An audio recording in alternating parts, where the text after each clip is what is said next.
was a glorious, most beautiful day.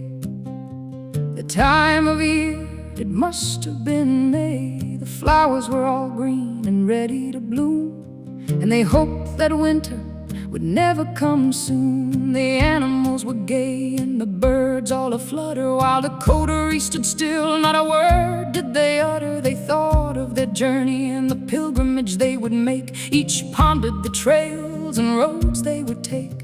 A place called Mount Croesus, where all wants and desires come true, where the pilgrims could repent and their lives become new. For each went to seek truth and peace in their mind, personal glory, regalness, and unity of mankind. Their essentials were packed so neatly and tight, with hopes that their crossing would take 4 days and a night. Off to Mount Croesus the five planned to ride, and on their journey in each other they would confide. A famous actress there was, a woman so vain, with bright blue eyes and flowing mane. Her torso was seductive and perfectly shaped, clad in rhinestones and silk, her body was draped. She was a mistress of the stage, an entertainer of the crowd. Her opinion she voiced quite obnoxiously and loud. She loved herself and all the beauty she was worth, so never a child or offspring did she give birth. But many a husband and affair did she partake, each in possession of wealth. But her love did she fake, yet despite her coveted riches, sovereignty, and power, her heart remained empty and her life did she scour.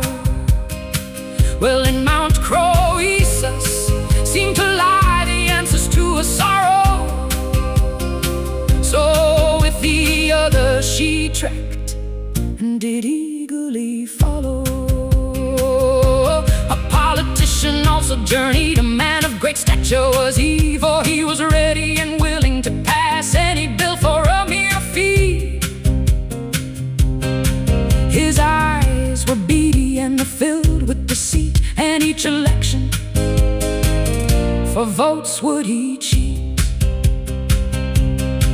His stomach was round and jiggled when he walked, and his face would disappear in the wrinkles when he talked. With a pale bald head and a breath of feather, he planned surreptitious ways to make his country better. He vocalized promises he had no plans to keep, and to each prospective voter he would shake hands and meet. He had not a friend nor a person to love, just his followers who thought of him trusting and above.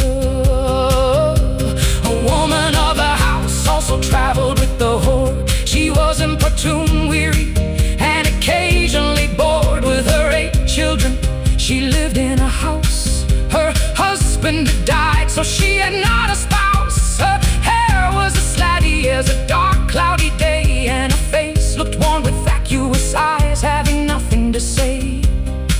Her skin was furrowed and her fingers curled to a fist, while her unwashed body caused an odor that drifted like a mist.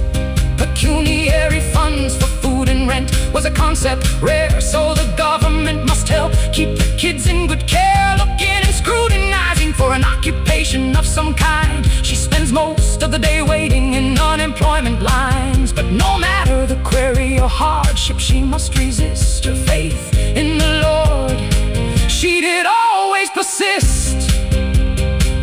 A bright man of the custodial arts went along. All of his children had grown up and gone. He was a quiet, timid man of 6 foot tall, so lonely without love.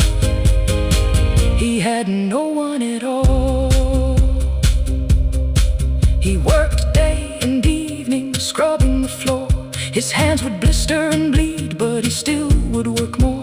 His face had a beard that was imperviously coarse, and his wife was unfaithful, so they got a divorce. Now he sits home alone and talks to himself. His sanity had decayed, and so had his health. Unhappy and sad, he thought of ending his survival, but his pilgrimage to Mount Croesus gave him a new revival.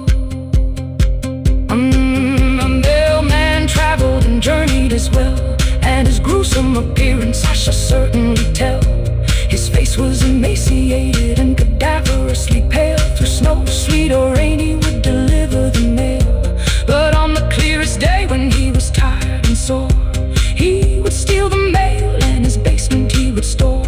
After weeks and years of letters piling so high, he would open up and read with a sigh. His head became filled with secrets of love and deceit. He knew what people did and with what woman a man would cheat. Because of his evilness and his manner of ease, God plagued the mailman with an unsightly disease. His bloodshot eyes seemed to bug out of his head, and the bodily warts a punishment for the life he has led. Now he travels to Mount Croesus in very strict business. He must admit his mistakes and ask for forgiveness. So off the five went to the land of their hopes.